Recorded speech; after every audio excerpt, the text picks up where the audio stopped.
This is how Why is we it called? do it. Why is it called neat? All right, cheers. Cheers. Welcome to the show, Pete. Good to be here. That is lovely. Thank you. Feel free to finish this bottle. There's only a little bit left. That's all for you. Wow. Hey, Pete. Thanks for being here. Good to be here. Welcome. Yeah, I love to kind of try to dive into what you do a little bit. Sure. And go from there. You know, mental health, I think, is something, I don't know, I kind of say it's a little bit our bread and butter. It's something we've started the show talking about. Do you want to explain a little bit what you do first and start from there in terms of, because I think it goes beyond just mental health, right? Yeah.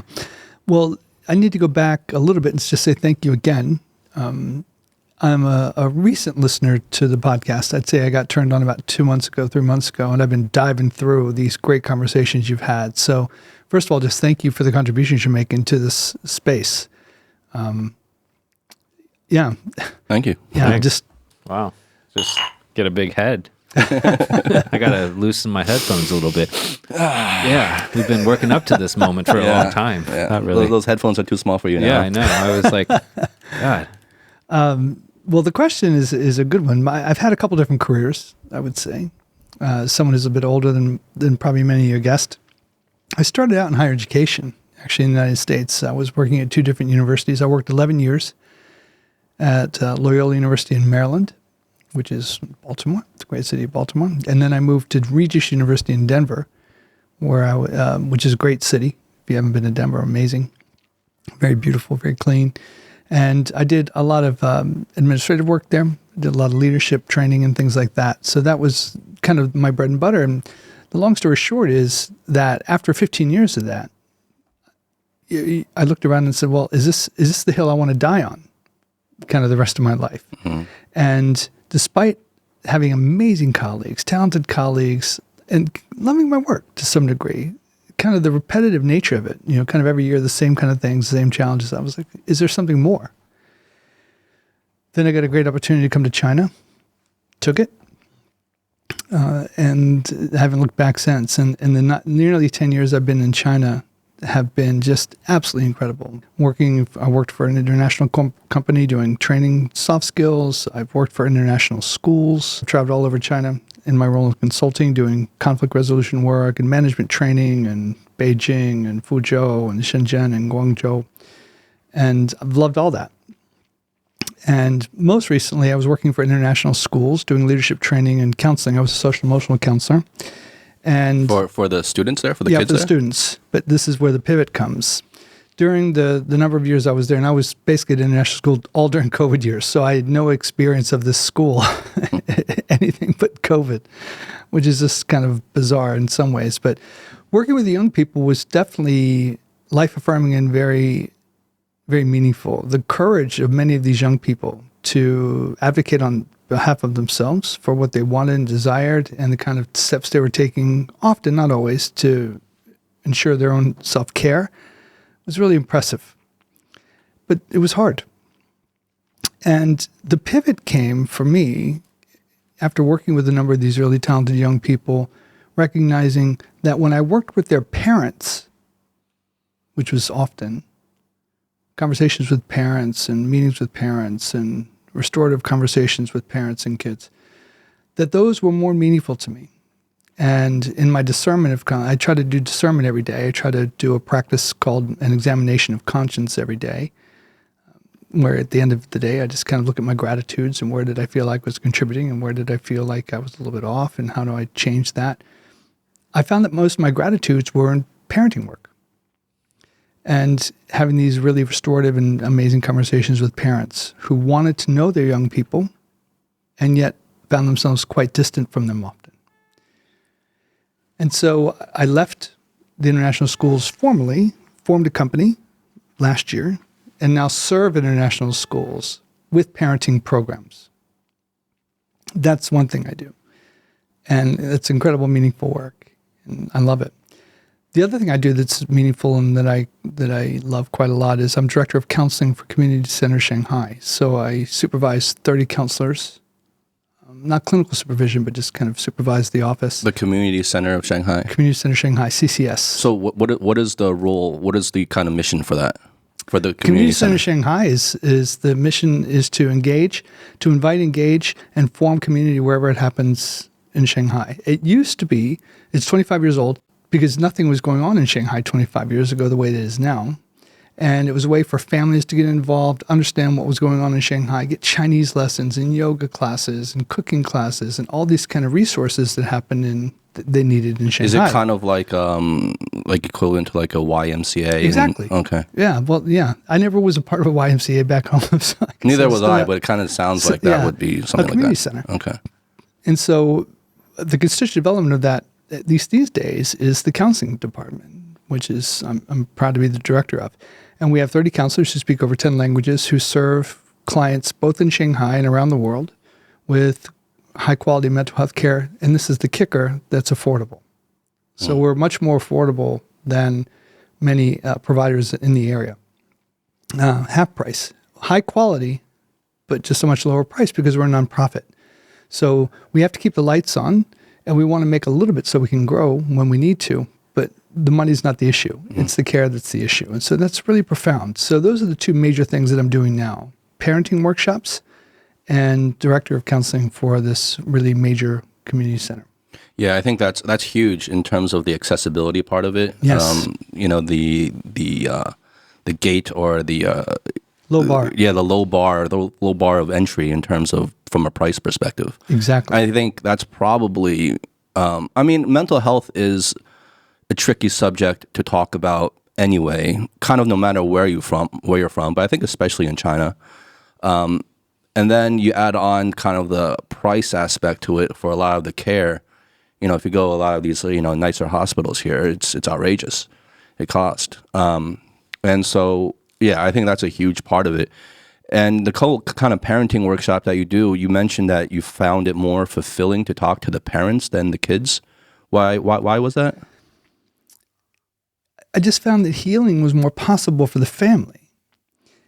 Working with a young person who's motivated and inspired to want to grow through an anxiety issue or panic attack or through outsized expectations that might be coming down from parents or grandparents or something like that is a wonderful thing to do, and I feel honored to do that work. But I found that the changes that happen with a young person often don't stick because they go back to an environment that doesn't support those values and doesn't support that growth in the same way. Yeah. And so having parents on board, and not only on board, not just assenting to the care or assenting to what the young person is going through, but really actively participating in the healing of the family, in the forwarding of the family together, I found to be by far the most meaningful work I did, and the things that were most advantageous for both the parents and the student. Mm-hmm. So when the students are going back to healthy environments, again, this isn't 100% correlation, but it does make sense that when people go back to places where they're accepted, where they feel like they can meaningfully talk about things that are challenging, when they can bring up the fact that they're anxious or afraid, or perhaps not, that becomes transformative, or the opportunity for transformation. And that was really powerful. Yeah, I think this is a terrible analogy, forgive this, but like I was thinking of the analogy of like language learning. And it's like you can go and take a class to learn a new language, right? For like an hour or 2 hours, however long the class is. But if you come back outside of a class and you just re-immerse yourself in your own native language, it kind of like all that stuff you learn in that class just washes away. It doesn't stick. Yeah. And the best way to learn a language is to immerse yourself in that environment, right? It's the environmental impact of absorbing that knowledge. I think is kind of what you're saying is like if you can have counseling, however long the sessions are, but if they go back into an environment and with their family that's not conducive to kind of what you're trying to accomplish in these counseling sessions, then it kind of washes away. It doesn't stick either. Yeah. And I don't know if this is correct math. I think it is. I think there are 168 hours in a week. I think that's right. Okay. Thanks, Eric. We'll go with that. to do the math. We'll deal with it. We'll go with that. We'll go with that. 168. So I see a young person for 1 hour a week, perhaps. What are they doing with the other 167 hours of their time? Mm-hmm. And sometimes parents can have outsized expectations about what even happens in therapy or in counseling. fix my child becomes be the parent to my child. And we have to very gently and compassionately say, parenting is your role. I'm here as a guide, a helper, as a counselor, as a therapist, as someone who's professionally trained in a certain way to help with strategies for anxiety or depression or sadness, and all that's fair. But you have to kind of pick up the mantle here as the parents. And again, when the parents get it, things change dramatically, most often. And that's powerful. What are the issues that you see most often? I mean, we've talked to therapists in the past on this show, and repeatedly what comes up that they say that they have to treat most often is anxiety. Obviously, anxiety is very wide ranging and it's really an umbrella for a lot of other things. But what, in your experience, are you seeing is what are the main concerns for you in terms of mental health? I want to double down on what your previous guests have said. I would say stress, anxiety, depression. And without question, I think anxiety is the biggest receptacle of people's pain. People are anxious about many things. Young people are anxious about many things. And I think some of the things that we could talk about very easily would be things like academic expectations and the kind of where does an educated person fit in the world today in China? What is the role of the educated person? How much expectation is given by the family to carry the family forward financially, for example? These are all questions that, your last podcast guest, Zach, he detailed very beautifully. Go back to that podcast, everybody. Young China. I can't remember what episode it was, but it was amazing talking about young people. I found it very illuminating. But this is what young people are anxious about. They're anxious about not the work so much as the expectations about perfection and what perfection means in a world where things are inherently not perfect. They understand that. Many of them are exposed to Western values, especially the ones at international schools. They understand the role of mindfulness, for example. They understand diversity, equity, and inclusion, all of these things. And again, they go home, and parents might parent it. And again, I hope I'm not being unfair to the parents.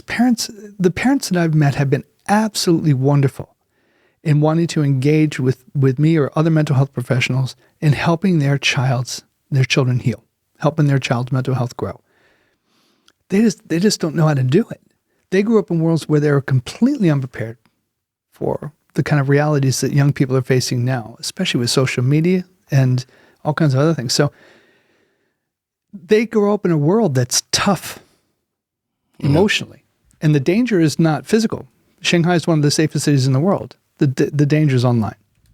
Online? Oh, yeah. Where's my reputation? Who's in? Who's out? Where do I fit in my friendship group? Middle school girls, for example, in the last number of years, I can't tell you how many times I had a crying middle school girl walk into my office and say that she's been dumped by her friends, or that she's out with her friends, or that her friends excluded her at lunch. And with the boys, it's a bit different. But yeah, it's powerful because exclusion matters socially. And is this experience mostly at the international schools? Well, that's the only experience I have. In speaking with students who go to the local schools that have international divisions, like Shanghai High School's international division, Songqingling, out near Hongqiao, those types of schools, because I've done student leadership work with a number of the different international schools as well, or the local schools with international divisions. Same things basically happening. They don't talk about it as much. They don't have as many resources. And again, it's not because, well, I don't know why there wouldn't be more resources, but I think the international schools are very well resourced when it comes to well-being resources, counseling resources, and I don't see the same level at the local schools that I do for the international schools. But I plead ignorance. I don't know what's going on there, but nobody said is anything different. I'm curious about the cross section and maybe some of the characteristics of the groups that you deal with, because we first talked about this in an international school environment. Like what demographic, because international schools typically like really wealthy, et cetera, et cetera. I'm curious, like what cross section of folks like you deal with? Well, we had a big shift because of COVID. When COVID first hit, 2020, many people left. They didn't come back. And so you had the persons who stayed here, the international students I would say truly international students, the students who came from another country here. Like kids of expats. Exactly. They were scrambling to form new friendship groups because many of their friends, again, they weren't expecting to stay home. They left because they wanted to escape COVID, and then they're there for a couple months and they never come back.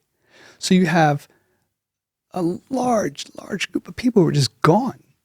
Now think about when you were back in high school, you're best friends with people. Again, maybe it's a smaller community, so you get to have these really close friendships, and then half of your friends are gone.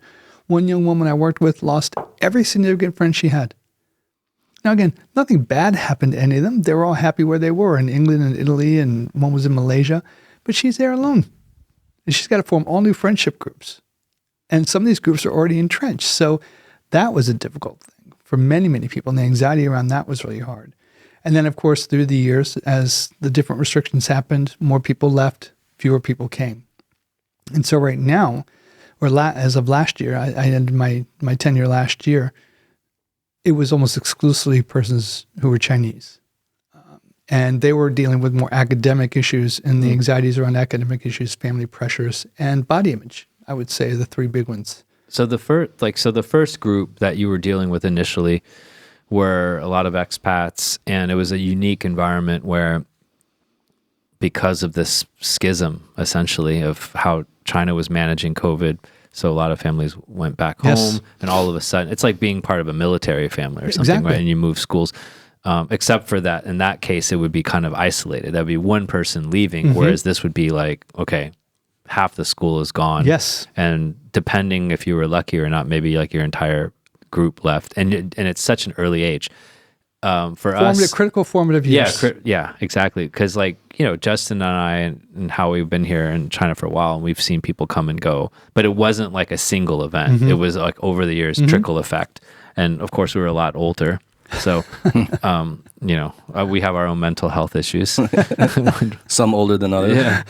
Yeah. The mental health issues are you guys. Well, we can. Well, it's all kind of worms. That's how the whole show got started, just to handle Justin's mental issues, and then we realized we also had mental issues. Love it. So that's interesting. So then there was that group, and that was a pretty sizable group, and I imagine that just being children of expats, there's a whole nother dynamic there. I guess as those gaps started getting filled by more local families, because I guess these schools are really hard to get into to begin with, right?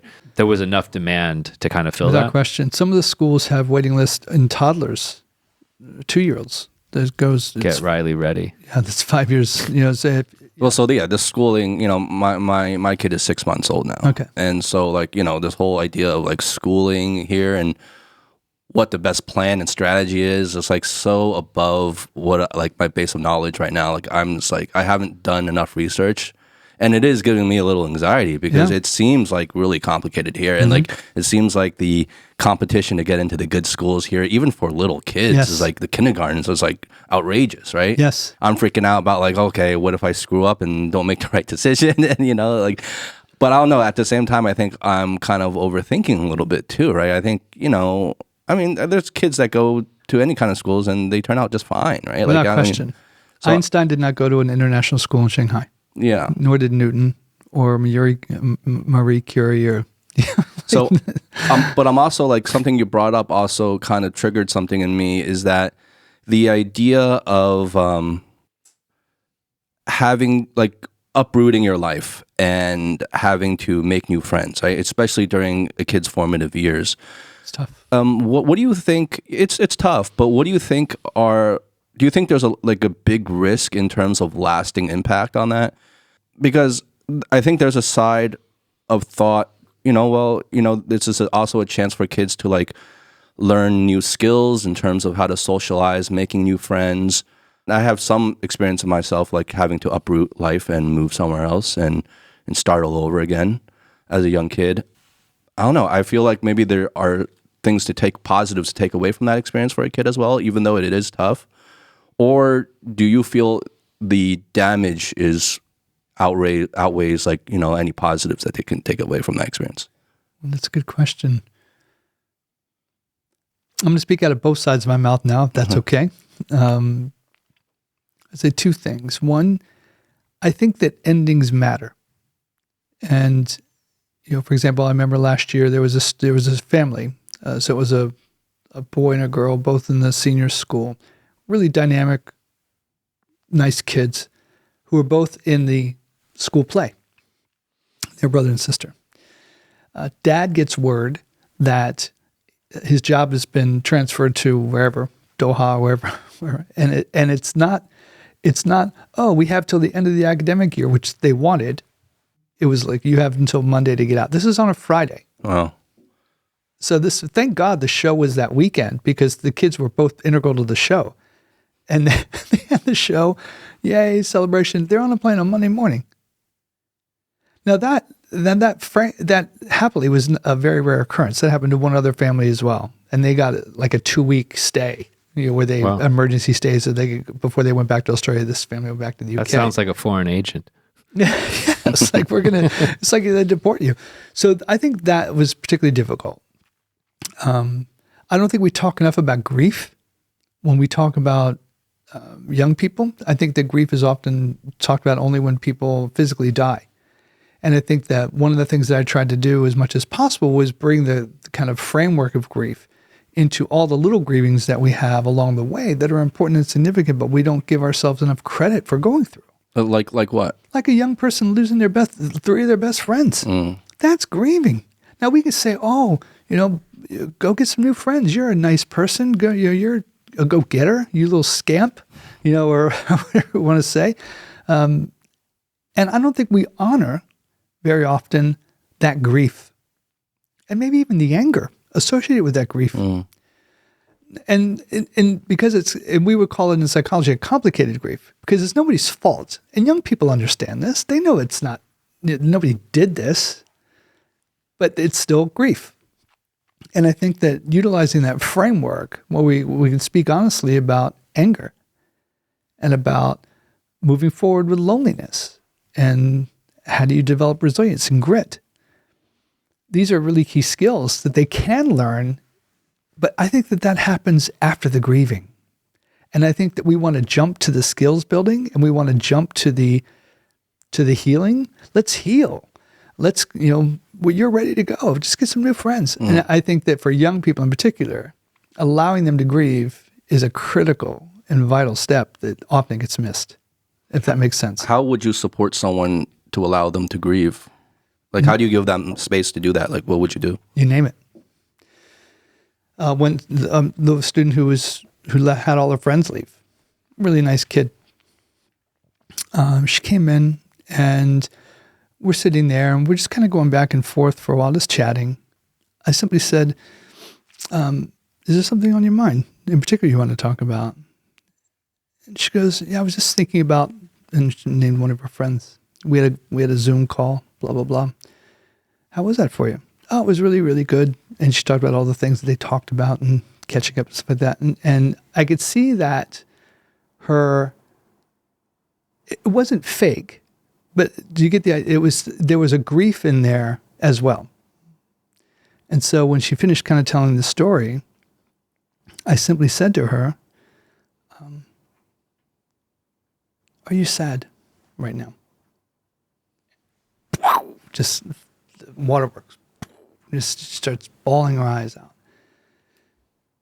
And I just let her cry for 10 minutes. Just at that point, you just don't intervene. You allow the person to begin that process of starting to unloosen. So is it just like kind of acknowledging? Acknowledging is huge. Maybe I need to be shorter with my answers. But yeah, so you have to acknowledge it. Or at least give them the possibility. They can certainly say no. When I said, are you sad? She could have said, no, I'm okay.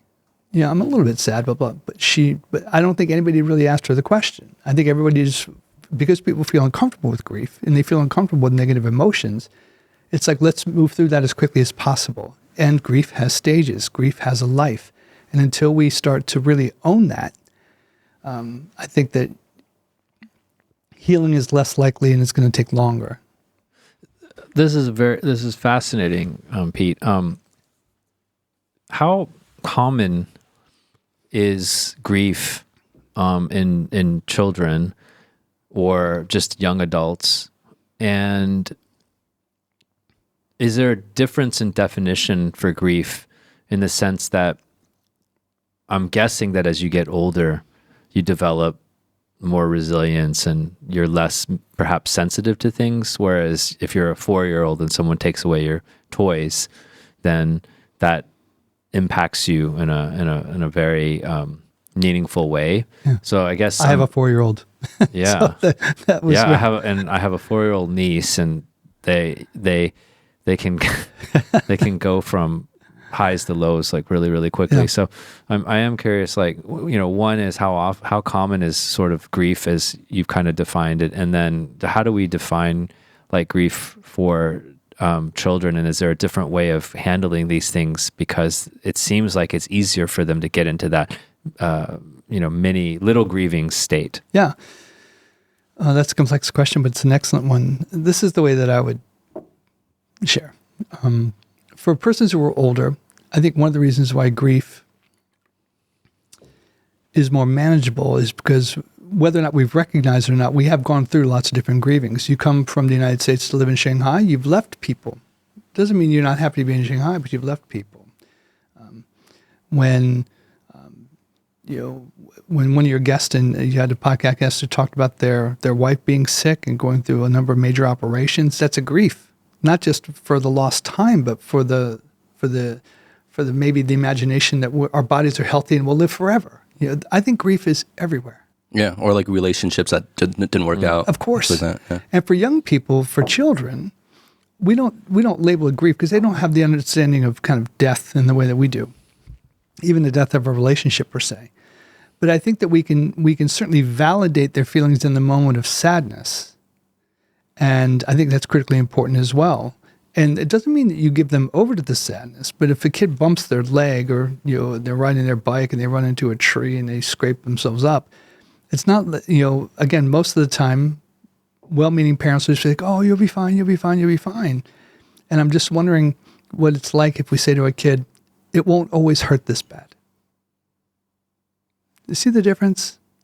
So instead of saying, "Oh, get over it," it's like, "It won't always hurt this bad." You're validating the hurt. It hurts right now. It won't always hurt this bad. Mm-hmm. And you can say that to people who are going through grief as well. There's also like a subtext in there that is also kind of... it's forward thinking. It's hopeful. Yeah, but it's also it's forward thinking. And in that forward thinking, it's also signaling like this kind of stuff is going to happen again to you. Yes, yeah. It won't always hurt this bad. Yeah. Yeah. I think that's a powerful phrase to just put in your back pocket. Yeah. Well, okay. Did you just write it down? He's writing everything down. He's writing everything down. Kind of on a lighter note, that's not the only type of response. Some parents just like, suck it up. Yes. So there's a lot of different responses. I'm thinking about a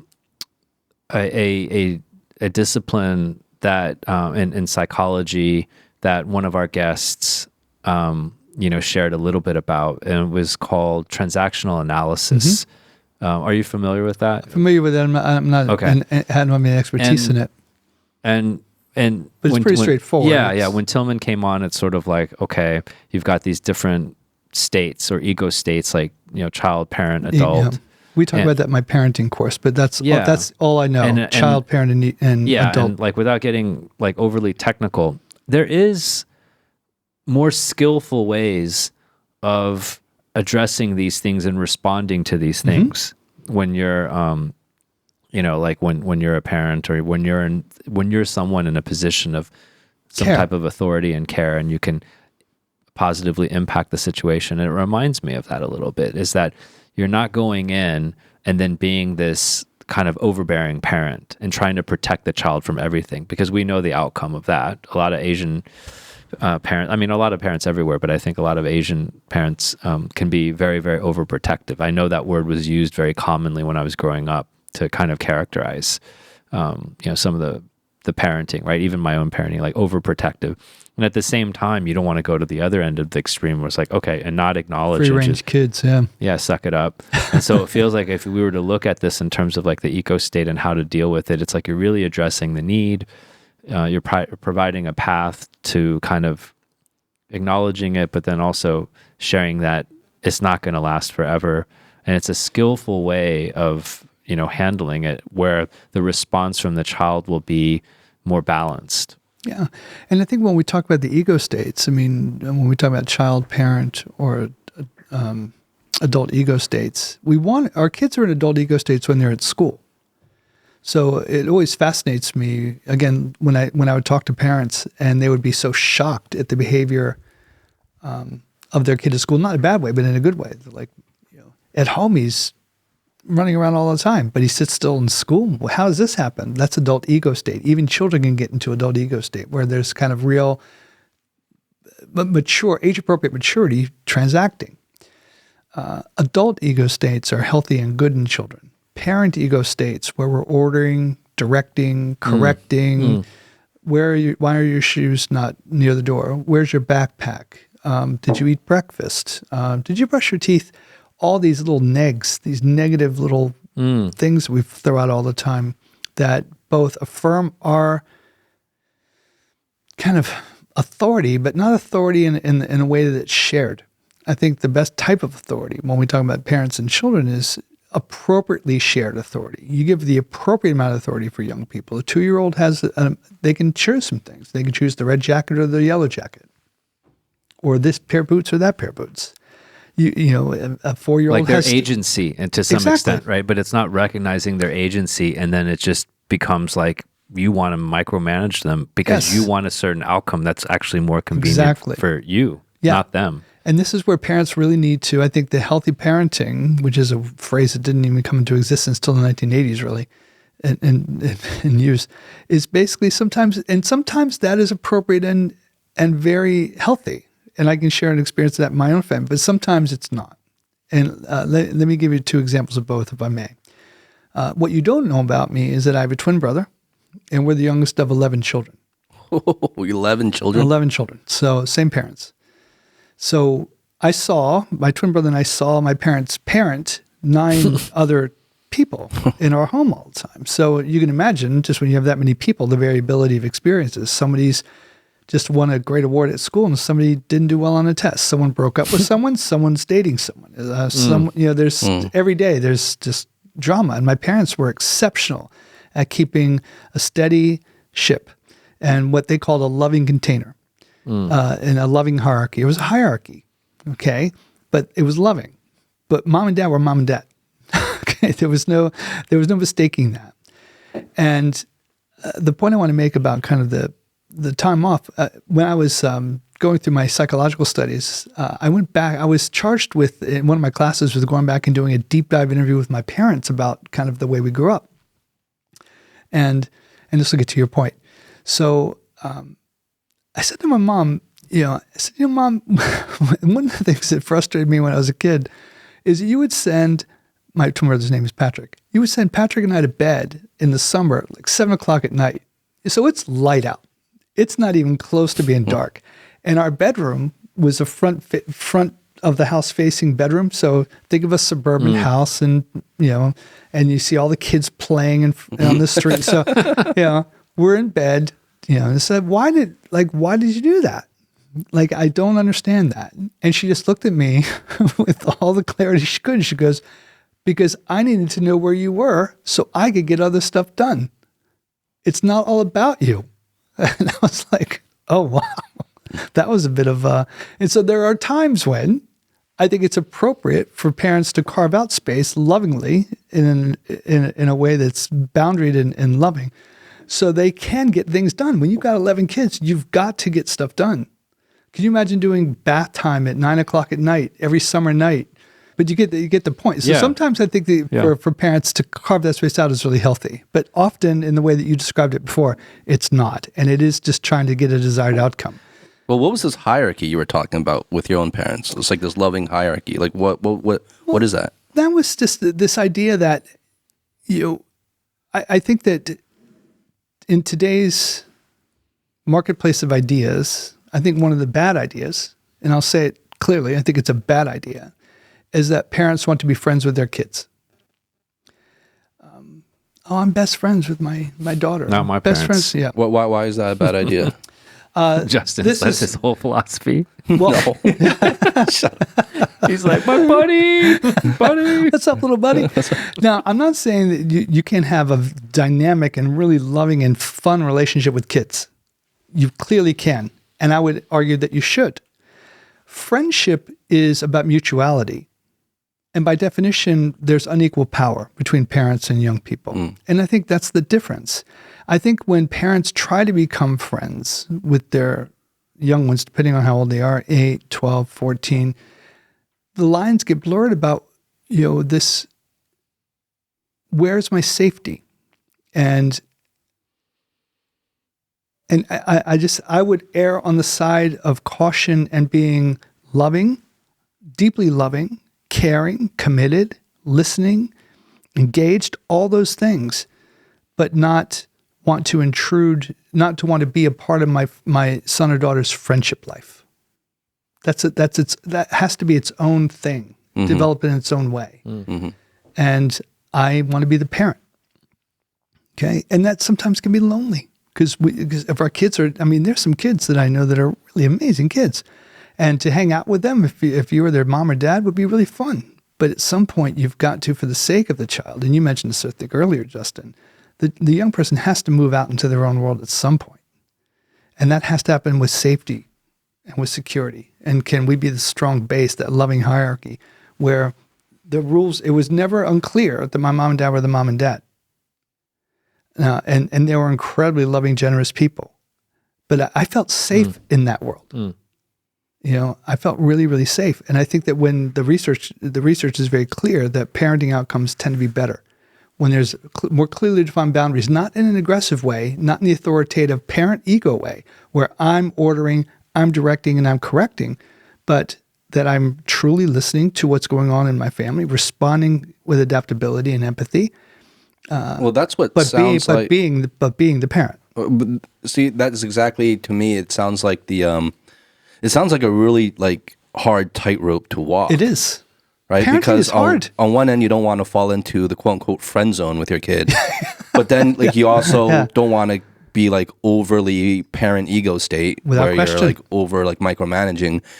So it just seems like it's a really fine line to walk there. I can give you an example from last night in my home.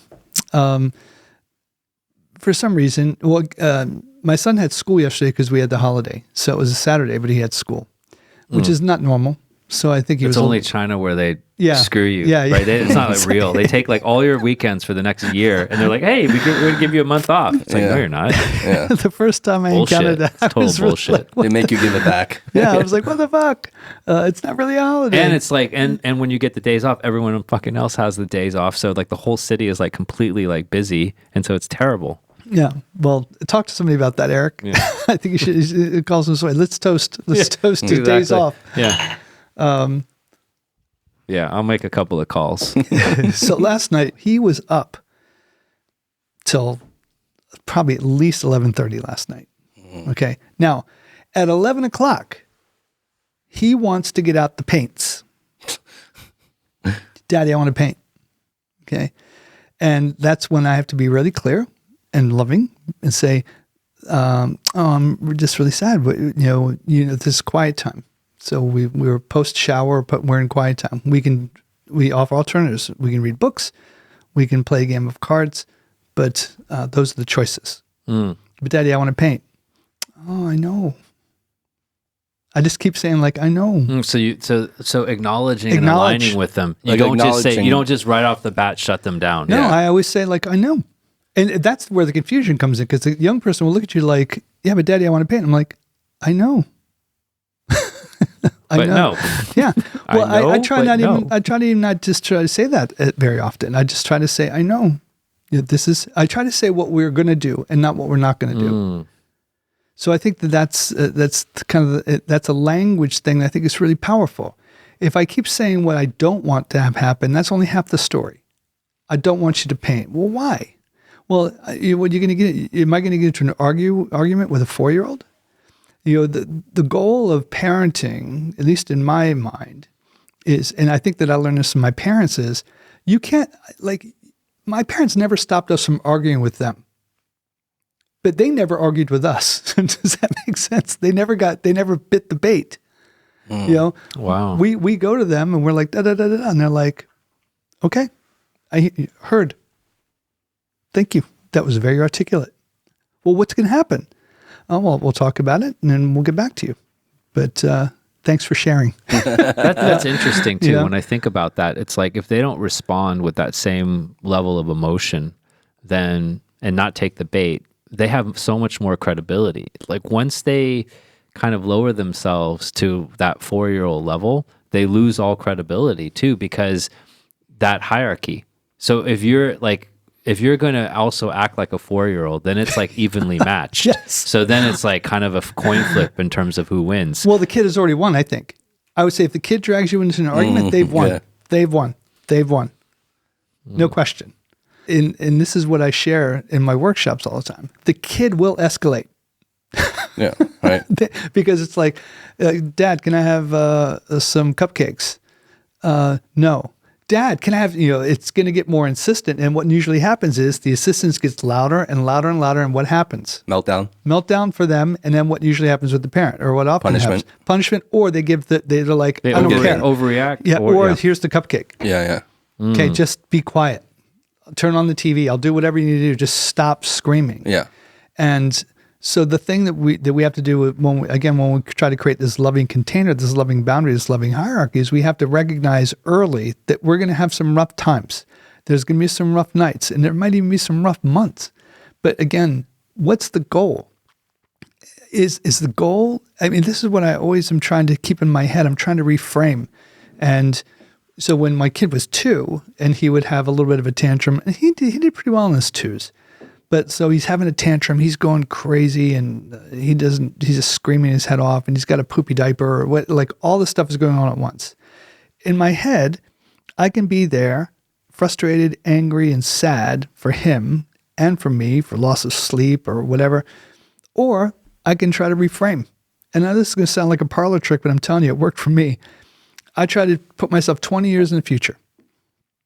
When he's screaming, I actively use my imagination and go, 20 years from now, I'm going to walk into a bar where you're going to greet me and you're going to introduce me to your new work colleagues or your college graduate friends. And I'm going to walk in and you're going to jump up from your chair and you're going to run over and grab me and give me a big hug and say, everybody, this is my dad. Dad, this is Justin, this is Eric, and when I do that, it's not about the moment anymore. I'm recognizing that this moment of terror or frustration or anger is a part of a journey, and that the goal is I want my young person to not be screaming and frustrated and sad.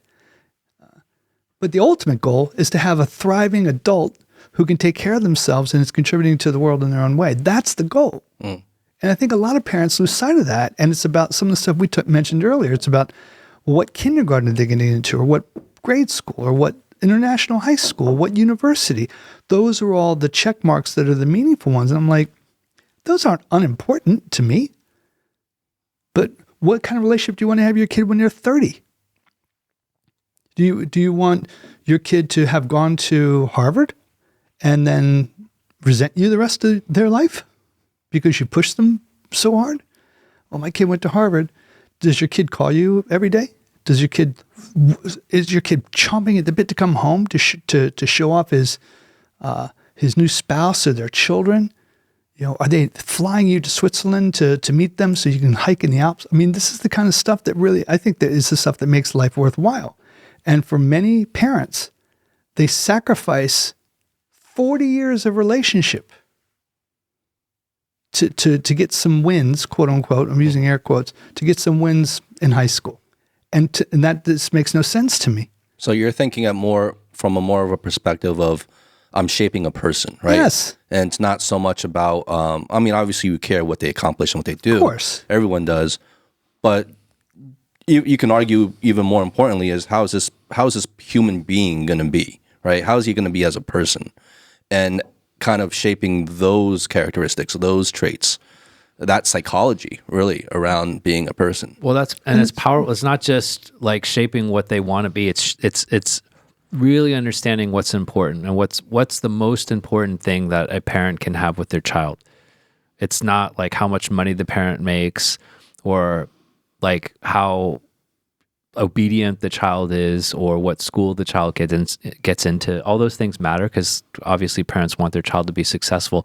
But ultimately, what's the most important thing? It's the relationship. Yeah. It's like, how much do they care about you and how much you care about them? And then reframing that. This is interesting. I was reading a book called Chatter, and it's kind of about your internal monologue by, I think it's Ethan Kross from Michigan. And one of the techniques that he uses to get rid of mental chatter and this negative, monologue is what he calls mental time travel. And it's interesting that the technique that you use is very similar, and it's a similar technique but applied to different situations. Because when you have this like internal monologue, it's really hard to get rid of, and at the same time, and you're emotional. It's very similar, right? You're going through a lot of emotional turmoil. Then you do the mental time travel to put things in perspective and then to understand like all of these little decisions that you make up over a long period of time are going to result in something. Like, what is it all for? Yeah, kind of thing. 20, 30, 40 years later. Yeah. And I, we often reflect on our own experience just because we've been through all this. We've kind of gone through all kinds of ups and downs. I love my parents so dearly. But, there wasn't necessarily like a, loving container, loving hierarchy, right? It was like a loving freaking dictatorship, like, prison camp sometimes. And That's a common phrase I heard among international school students. Really? It's like, I know my parents love me, but. yeah. And it took a long time to repair that. And there was a lot of wasted time. And now many, many, many years later, we have a great relationship, but there were many years of just damaged relationships and a lot of blame on both sides. There's so much pressure. And I'm just thinking like that one question of like, well, what kind of relationship do you really want to have with your children in 30, 40 years? Like it's such a simple but powerful question that can shortcut a lot of things. Yes. So that you don't have to wait like, a long, long time to repair all these things.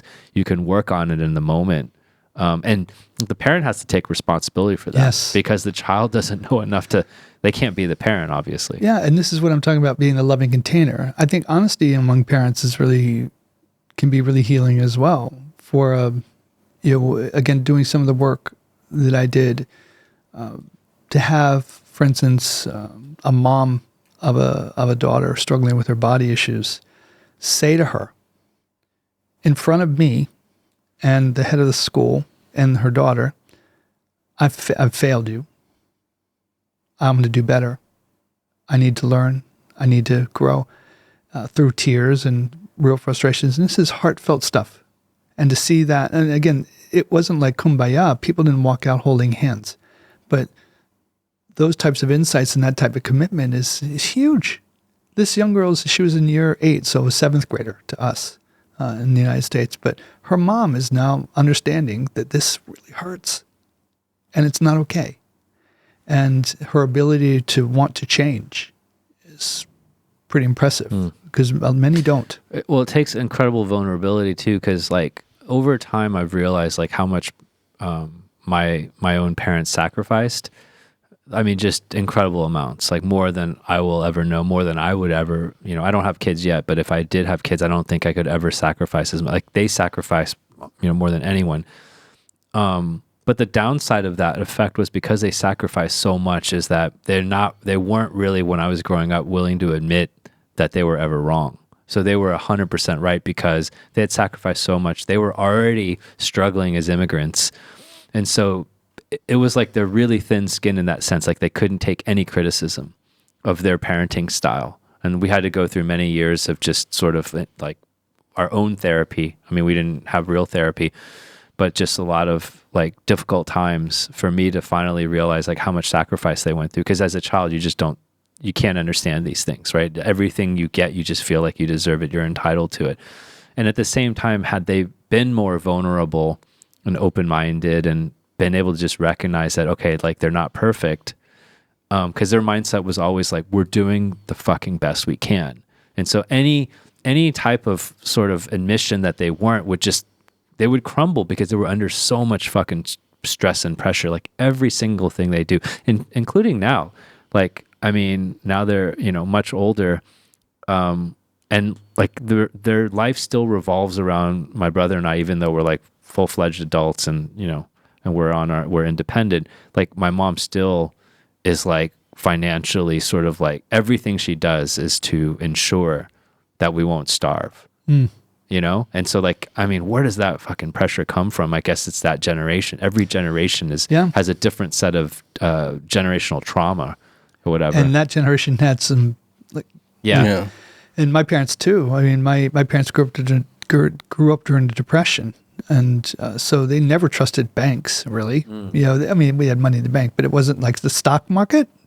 For people of that generation to forget about it. Yeah, I'm not. Why would I do that? That's going to crash. And then my father was. This is a technique that I think also is important when we talk about perspective. It's called contrast bias. And again, whenever I'm feeling really low or like I'm overwhelmed, and again, this only works sometimes. So don't take it as a minimization of our own frustrations and the reality of our pain. But when I'm having a really rough day, I think of my father, who fought in World War II, Korea, and Vietnam, and was at war. Holy shit. So World War II, Korea, and Vietnam. Over a span of like 30 years? Yeah, 27 years. Jeez. Wow. Yeah. He retired in 1967. He entered right before the war and retired in 1967. So, yeah. So and he saw action in both World War II and Korea. He was personnel in Vietnam, which is a whole nother sort of trauma, because you're literally moving people around. A unit gets wiped out and you've got to replenish the unit. So you're literally moving people around to be where they need to be. So that's another type of trauma. But and then my mom was home alone with 11 kids when my dad was in Vietnam, and she was alone. And when I'm having rough days, and I'm going to get emotional just thinking about this right now, when I have really rough days, I think to myself, I will never, ever, ever have a day as hard as almost every day my mother had for a year and a half when my dad was in Vietnam. Wow. And that gives me, and so my mother and father both passed, but that they never panicked. They were always there. They always showed up. They never complained. And they just were loving and charitable. And I'm like, I can get through this. I can get through this. And so and as opposed to looking at, I think some people wear their trauma like it's a badge of, not honor, but it's like, you owe me something. It's a shield, though. Yeah, it's a shield. Like, they use it to be protective, too, Yeah. of themselves, because they've been hurt so badly that they use this to kind of convince themselves. It's a defense mechanism. It's a defense mechanism. To wall themselves off. Yeah. It reminds me of, this is something there comes to a point in most of our episodes where somewhere along the conversation, something really starts resonating with me personally, right? And we're at that point now here. And, Eric and both of you guys have already been talking about this, but I think like the quality of the relationship between parent and child is something that seems like so obvious, but I feel like it really gets taken for granted most of the time, because you feel like, I'm your parent, they're my child. Like, of course we love you. Like, of course, like, of course it's gonna, like, we love each other, and that's gonna heal all, and everything's gonna be okay. Like, we just take it for granted. But like, I'm 40 years old now, and I look back on my life. And a father. Yeah, and a father, and my relationship, I think, with my parents is somewhat complicated, as for many people it is. But like now, when we spend time together, after all is said and done, and after everything that we've been through together, the only thing that really matters is the quality of our time together. They don't care like where I got my diploma from. They don't care really where all these other things that seem so important at the time when we were growing up. Right now, in retrospect, when we're actually here now, doesn't matter. It doesn't matter. And the only thing nothing could matter more than our relationship together and the quality of that relationship and the time that we have left. And it's taken me till I'm 40 to really appreciate that, Because as I was growing up from a child's perspective, we take that for granted too. I think it led to a lot of wasted opportunities or overlooked opportunities to strengthen our relationship, where now we're trying to like make that Backtrack. up. Yeah, we're trying to make that back up now, when we're all old. And my parents are old now, I'm 40 years old, and we're trying to like make all that up again. When, it could have really been built like step by step, year by year, like starting from a long time ago. Yeah, this is the regret of the old. Yeah. Many of them. Yeah. And it's a deep sadness. And again, one of the things that is a good reframe when I'm with young parents is to have them, reflect on their dying days, hopefully 40 years in the future or something like that, and say, who do you want around your bed? Who's going to be holding your hand? What do they look like? What are they going to be like? What kind of, and it's pretty stark, and it seems like it's a macabre thought. I don't think so. This is real. This idea is, we've talked about this in a different way in the show, and it's funny how just these really foundational kind of universal principles can be shared across different domains. And we've talked about this in the context of this eulogy virtues versus resume virtues that David Brooks wrote a really good I love article. David Brooks. Yeah, he's a great author. Yeah. The Road to Character is a great book. Yeah, I haven't read the book. I definitely should. But I think it's like in our best moments, we realize these things, but then we get caught up. Yeah. And we get caught up in our day to day. And I think that's what sometimes life is all about as well. It's like being able to step back, reframe in the moment, and redefine what the goals are.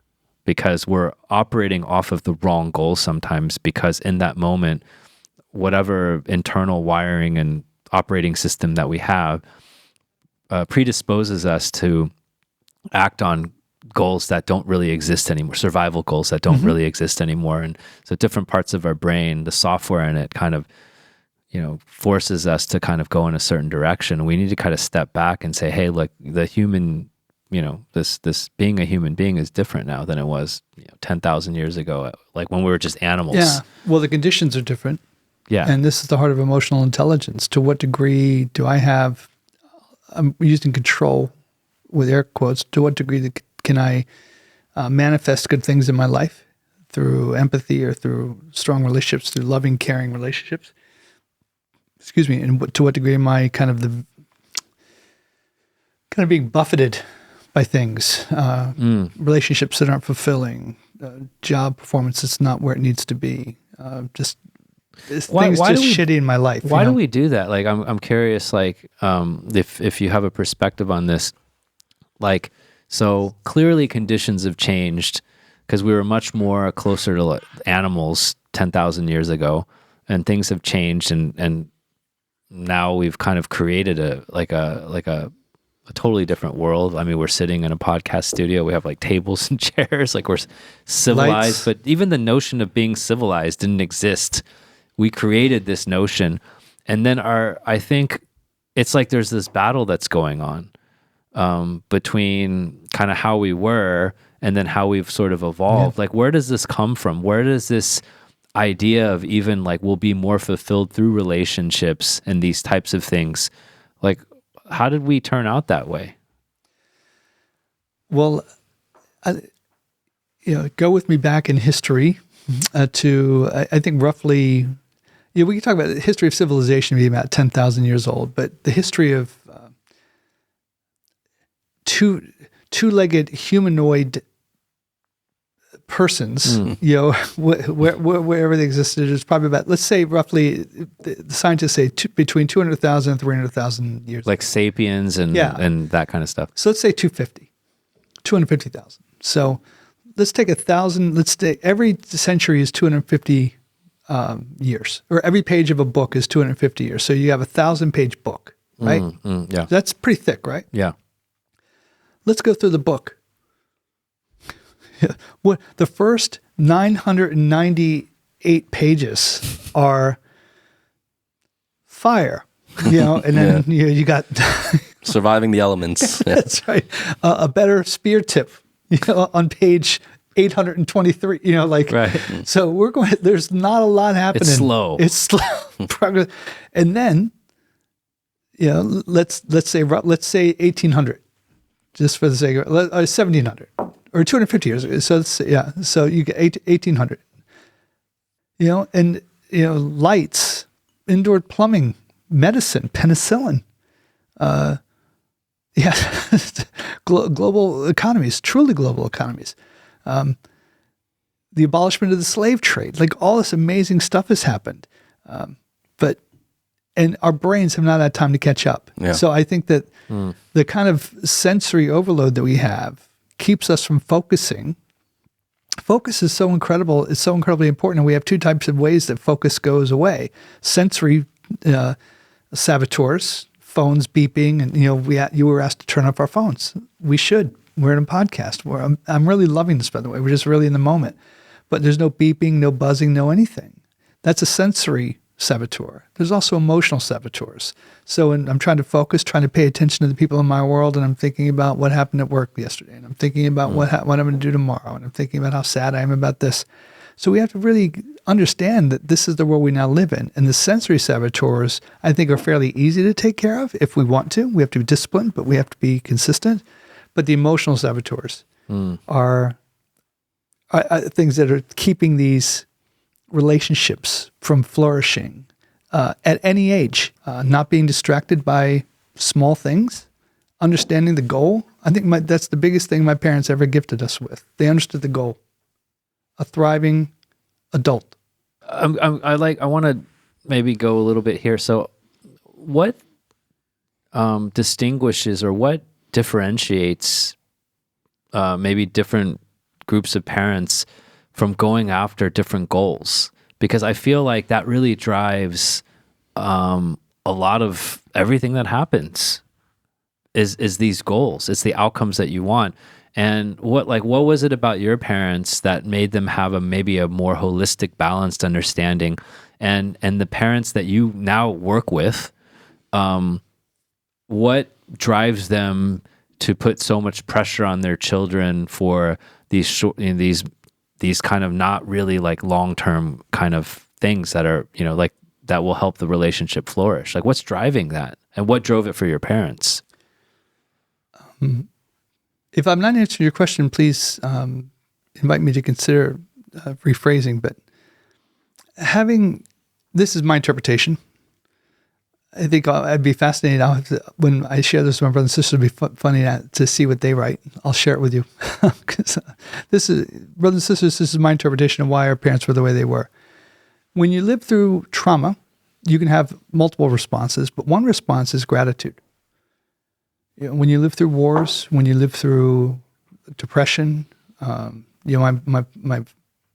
grandfather lost his store. He had a thriving kind of grocery chain in Cleveland, Ohio. All went away during the Depression.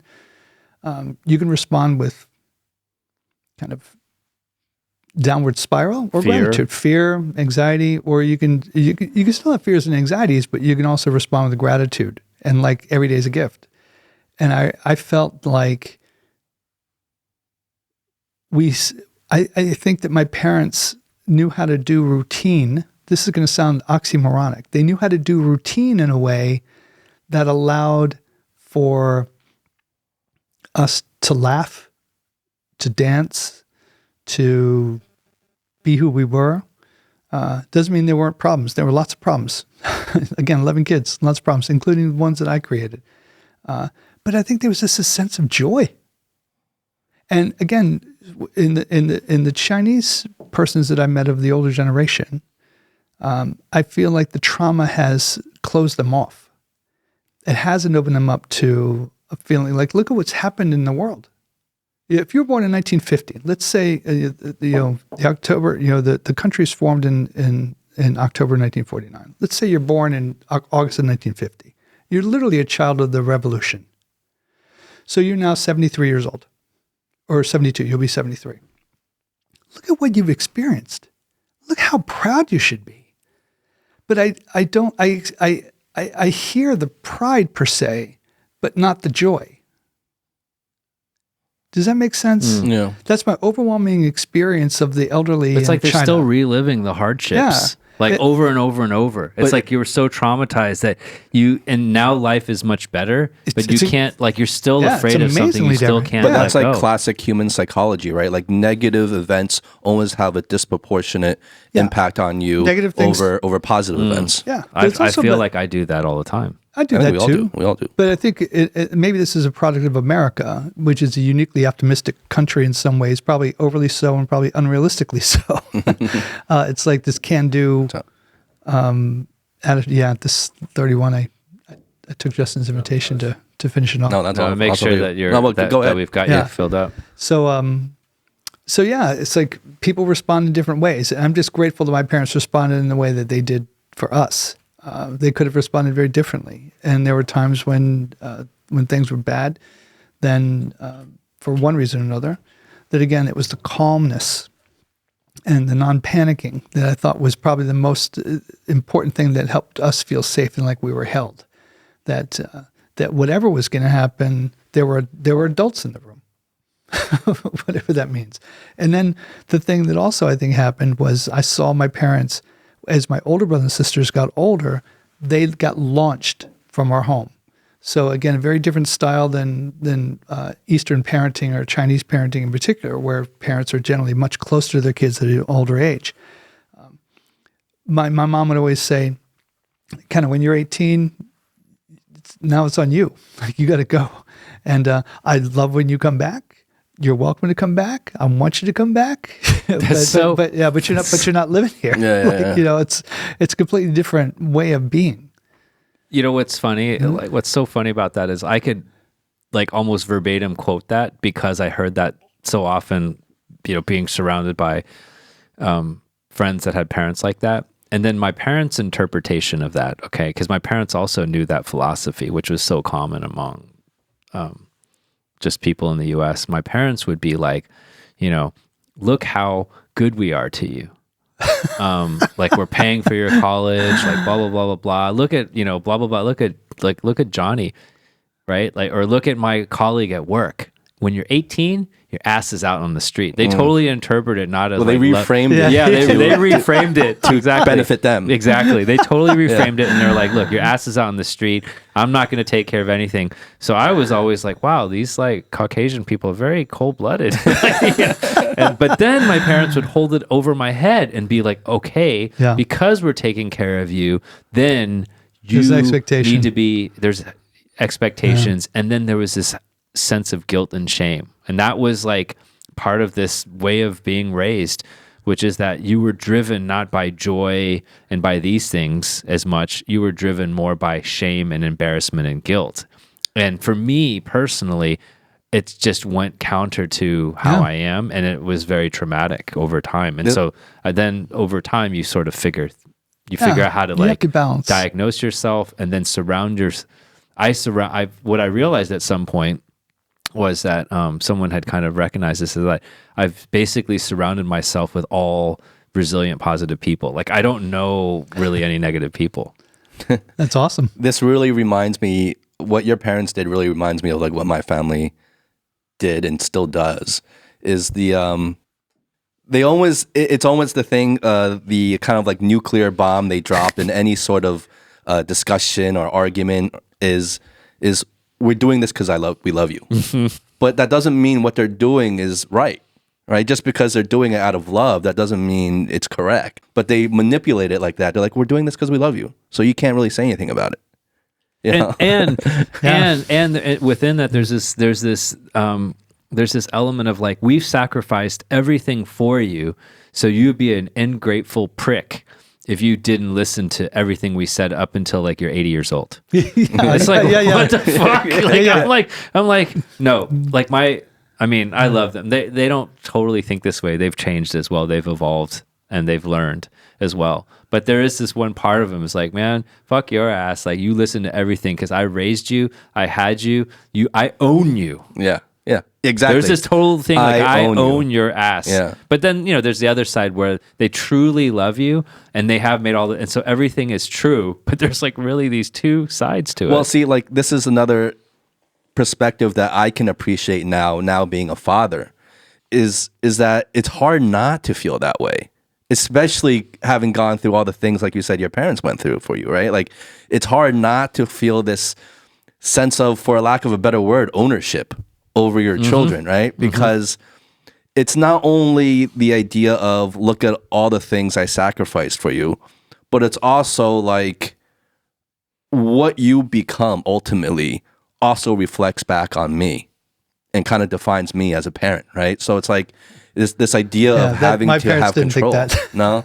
Well, But I think that's so common, though. there's that piece, but also like, I mean, it truly is for your own good. And at least I know in my parents' case, they did everything for us because they loved us so much. So that then if you don't do what they say, there's also this aspect, they truly believe what they're saying is right. Yeah, of course. So if you don't do what they say, you're harming yourself, and then they get a lot of anxiety over that. Yeah. Like my mom's like, okay, you got to invest, you got to do this, you got to take care of health. Like she's like my doctor, my financial advisor. Well, I don't disagree with you, but I'm gonna challenge it for a second. Yeah. Why? Why is I'll be your parents? Why is my self-identity as your parents so wrapped up in your achievement? That's what I want to know. And you're the expert on this. So it's almost like this is a therapy session. It's like, let me get my parents on too. Yeah, I mean, It's like, all right, we got Pete. We have a caller from Texas. Yeah. Okay. Yeah. It's half price. Hey, I've already been paid. Great Just conversation. Keep drinking. And a We got glass a of couple whiskey. more bottles, Pete. This is not therapy, obviously, nor is it meant to be construed as such. But I think that one of the things that is happening is fear. Fear? Fear. I get very emotional talking about this. So I cry a lot. When you were doing your podcast a couple weeks ago on, or I don't know when it was, on the one on toxic masculinity and stuff like that, and you were talking about crying and stuff like that. I cry all the time, and I don't cry because I'm sad. I cry because I'm in awe. Like I rarely get sad anymore, but when I cry just about every day. What? I do. Over like what would give you all? Like talking about this, like what I would want to say to your mom and dad, and I mean this sincerely, is like, what's your biggest fear? Yeah. What's your biggest fear? What are you afraid of, Mom? What are you afraid of, Dad? Well, I'm afraid of you. No. No. We're going to stay with you. Let's stay with you. Love you. Okay. What are you afraid of? And I can't imagine what they might say. I can't imagine that. But I imagine it would be if they really went into themselves and did the work, they might come out with some pretty profound stuff. And again, it's not that they wouldn't care for you less. They would care for you the same amount. They would love you the same amount, but it might be less attached. Once they could wrap around their own fear and start to own that, as opposed to perhaps projecting it everywhere into the world where there's because there's they must be feeling this danger. If you don't invest, if you don't, well, Mom, what are you afraid of? What's the fear? Yeah. Yeah, and these are the wounds that we carry, and we all have them. They play out in different ways. They manifest in different ways, and they look different in everybody, but we all carry them. And the question is, how do we acknowledge the wound? How do we validate the wound without giving it ownership over our kind of decision making all the time? And when do we have the opportunity to maybe not change wholesale, but at least understand that is the way that I'm acting now, is the way that I'm thinking now, helping me or hurting me to grow a loving relationship with my child? Because, you might have a strategy. I'm going to help you with your investments and your doctor, and you got to get that prostate exam soon, son. I set it all up for you, whatever's going to, and that's all well and good. But again, is it helping or hurting? Or helpful or not helpful? I don't like to say hurting. Yeah. So, and when older people can start to frame it in that way, again, frames are important. It's not good or bad, is what's helpful or not helpful, or what's helpful and less helpful. And I find that's a lot softer way to approach it, and just say, like, this is not helpful, or it's not as helpful as I would like it, or it's not as helpful as I think it could be. Well, what would be, and then the question is begged, well, what would be more helpful? Well, maybe just you can write me a text message reminding me of my doctor's appointment. You don't have to call me 5 times or, or whatever. Then you start negotiating. Well, I want to ask you, Pete, like, is that the most important compass? Is this helping or hurting my relationship with my child? Because it sounds like for you, the way you're articulating it is like, that's kind of like the North Star. A parent wanting to have a good relationship with their child is really important as a compass point. But being full in themselves is also, I think, quite important as well. And I think that's part of the process that often gets overlooked. If we're paying attention to Eric, let's use because Eric's here, he was just talking about his mom and dad.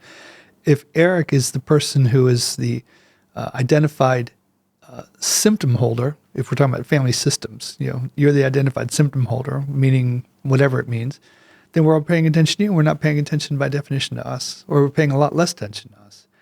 And I think that people are better at relationships when they're happy and integrated and whole. And if I'm trying to help you out of a sense of deficit, I can certainly be helpful to you. But again, what's the quality of the help internally, not externally?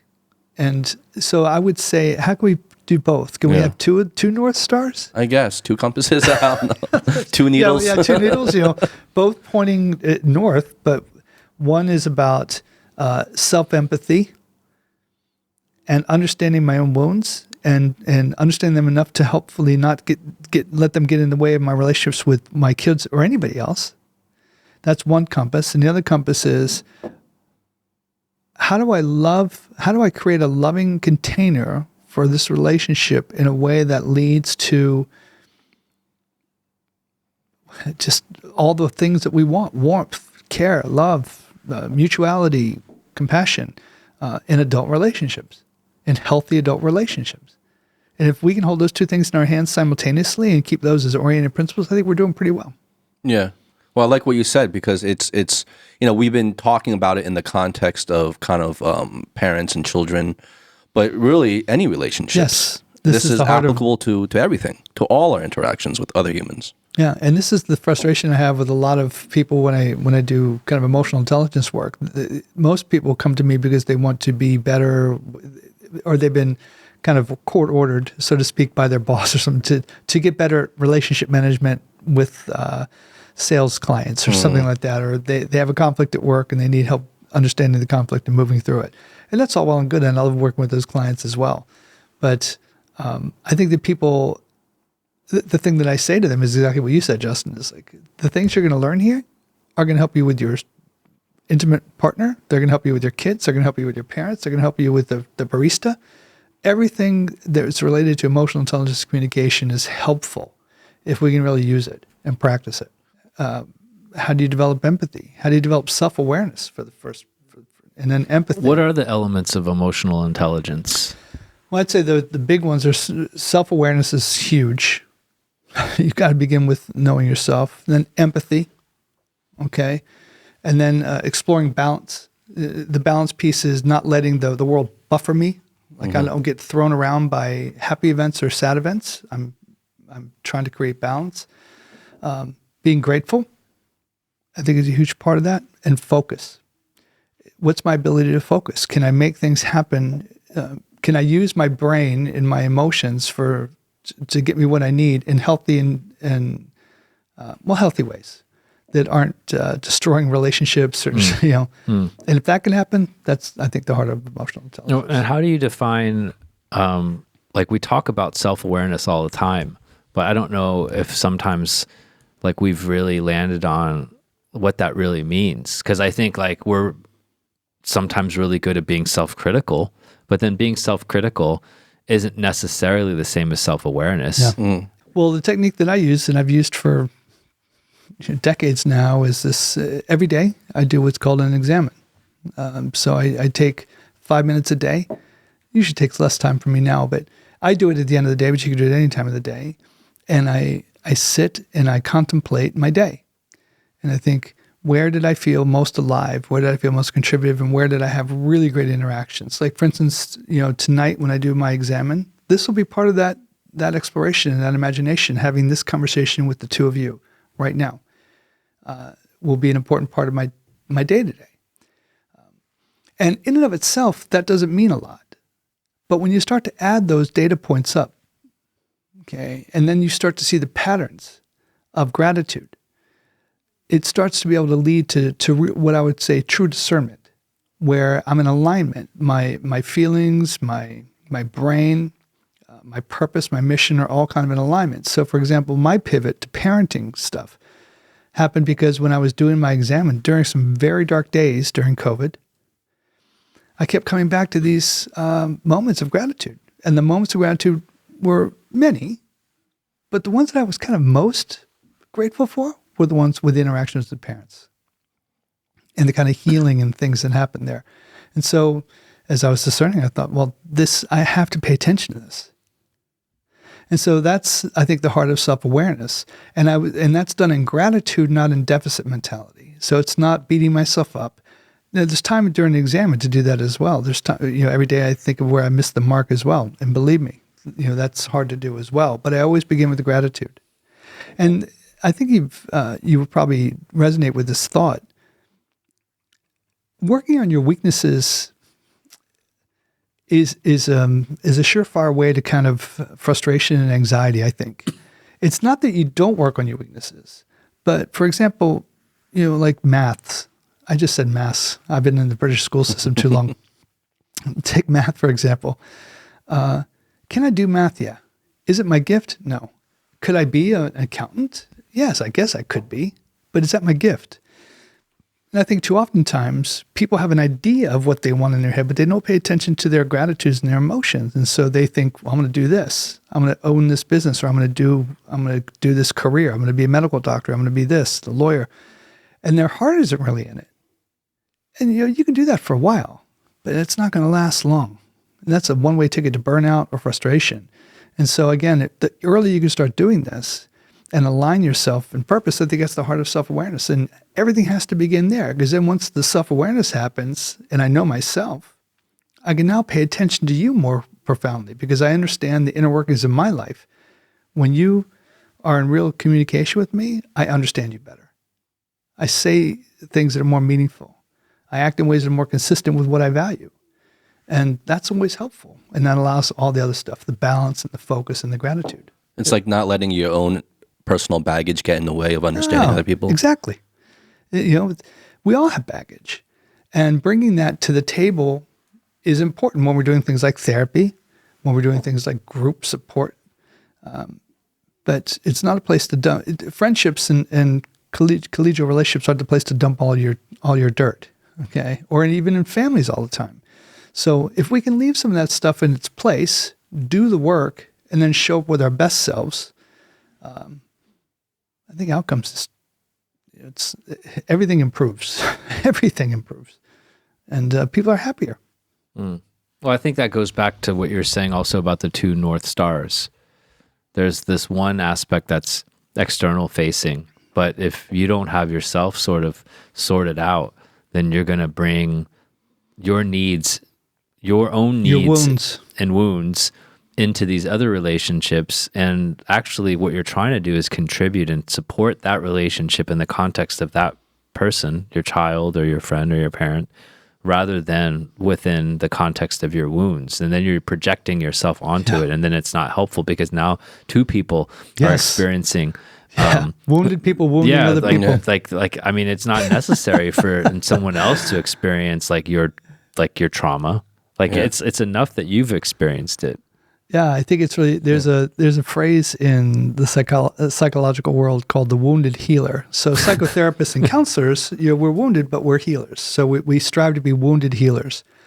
My twin brother he'll say to me, Pete, that dude's a wounded wounder. Or whoever, like if he's talking about someone, and I laugh every time he says it, because it's totally true.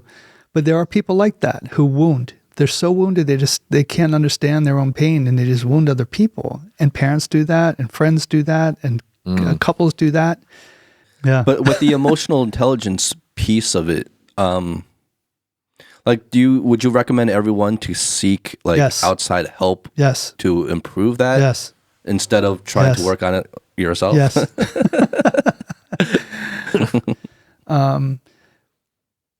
I think that people understand that dumping on the people in their world is not necessarily the most helpful strategy, but they don't have any other way. And I think that the mental health community has done a better job of destigmatizing both counseling and coaching.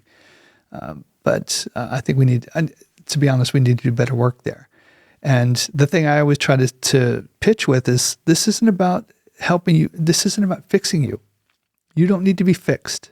This is about you exploring who you want to be, looking at it more honestly, and then getting a direction, getting a focus, and going, do you want to go there? Okay, I can help you get there. That's what it's all about. But people see even the act of asking for help, especially professional help, as somehow a ding on their willpower or their ability to, I don't know, regulate. Like, you know what I mean? Like, this is a broad statement and too broad perhaps, but I believe that a lot of older parents struggle with self-loathing. And I believe that sometimes they feel like they don't deserve the type of, I believe that. I think they don't think they deserve it. That what they deserve is a child who achieves, and I don't think they feel like they deserve to be loved for who they are. I think they feel like I provided, and I'm loved and esteemed as a parent because I provided. But who I am as a parent, it doesn't matter. And I think it doesn't matter because I believe there's a lot of self-hate. And I believe that goes across generations and across cultures. But that's just a stab in the... I think I see that a fair amount. You know, this self-loathing, this idea of self-loathing, does that relate to like kind of, you know, they reflect on their own failures and they project those failures onto their children and don't want their children to fail in the same way that they feel they failed? I think it's well said. Yeah. That's the deep-rooted fear. But I would say the deeper fear in that is that unless I provide, unless I provide the things I need to provide for you as a parent, be it money or access to schools or grandparenting help or something like that, then I'm not worth anything on my own. I am only valuable when I'm in a relationship of doing something for you or in some kind of where you owe me something. That's the value. So if you owe me something, I'm valuable because, I must be valuable because you owe me something. I've given you something of value. But I think underneath all that is a lot of self-hatred. That's actually really profound because the idea of the owing me something, and if you owe me something, that means I've kind of done my job because I've done something for you to owe me. Yeah. That almost becomes self-reinforcing. Oh, yeah. Where you start, I don't know, craving is probably the wrong word for it, but you start like craving maybe subconsciously this idea of them owing you.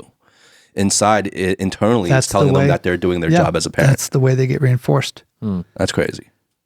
And that's crazy. Like, and it goes back to like, I think just in general, like, I don't know, like you have children and they're blank slates, and then everything that you wanted to do in your life, like you think that this child has an opportunity to, take all those advantages that maybe you didn't have. And that's how human beings get better too, because if there wasn't some stake and some skin in the game from the parents, then the child would just like literally like not 18 years old, like, it'd be like animals, like, okay, 18 days old, then you go do your own thing and they get eaten up by someone. Well, I'm already feeling this way. Like my kid's still like a little baby. He's not even 1 year old, but I'm already like looking at him and projecting, and like the good thing is I'm self-aware of what I'm doing, so maybe I can better address this later on so it doesn't become anything worse. But like I'm already kind of projecting my own failures or what I perceive as my own failures onto him.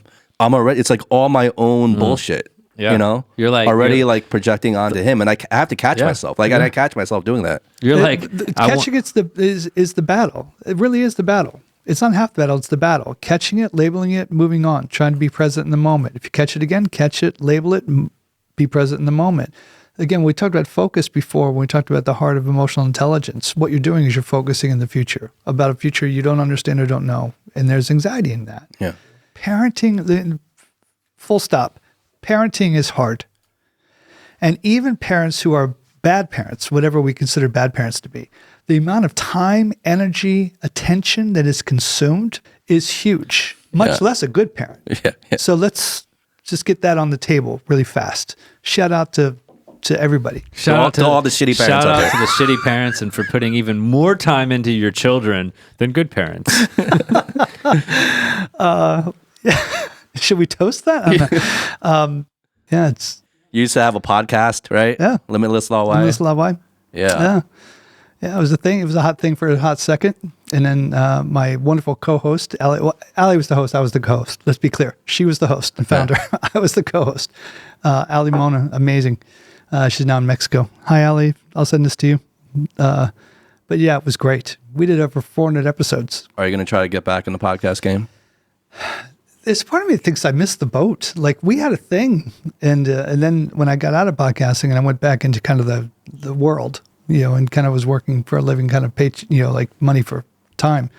I thought to myself, it seems like there's so many great podcasts out there that there are so many. I mean, I love your podcast. I'm not saying that just because I'm here. I really, really find value in your podcast. There's so many people doing good work. I know. Like, I don't think they need necessarily another voice. Yeah, we took a left turn. We always do. We take a lot of detours on the show. But Pete, I really, really want to thank you for coming on. I would love to get you back on and really just hear, like at different points in time, just to hear kind of what's top of mind for you. Sure. In terms of the community, in terms of the mental health work you do, the EQ work you do, all the work you're doing with the youth and students here as well as parents. I mean, obviously the parenting thing is going to be huge going forward for us. So I would always love to have you back on and have you share your insights and experiences. Yeah, I'm delighted to be here. It's you guys have a lovely thing going on. Really. Where can people find you? Website R-C-G, Rogers Consulting Group. Okay. So rcg.com with dashes in between the R and the C. Was RCG taken? Yes. Or are you just a fancy guy? No.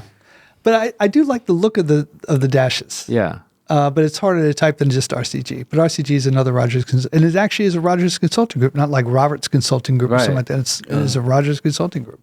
Okay. But they're not as cool as we are. You got the cool one. We got the cool one. So that, but also, you can look me up at Community Center Shanghai, communitycentershanghai.com. Just look us up if you need a counselor. We're here to help. And yeah, I'm around. I did a TED Talk recently, and hopefully that'll be live soon. Oh, really? Oh, okay. well, That's going to come out soon? I hope. It's done. And What was the subject? great leadership begins with 3 commitments. What are those 3 commitments? You'll have to listen. We're opening up another can of worms. All right. We'll save that for another You wanna say- podcast. yeah. Pete, cheers. Cheers. Thank you. Cheers. That was Pete. I'm Justin. I'm Eric, and I don't know where Howie is. No, he missed out today. I know he really missed out. He's the one that needed it most, actually. I mean, if Probably. you think Probably. if you think we're messed up, come on. Oh, Like, he's got issues. Hey, let's He's all got toast- issues. let's toast to that. We lived in To the being- freaking loving, container compared to that guy. Anyway, Be well. peace.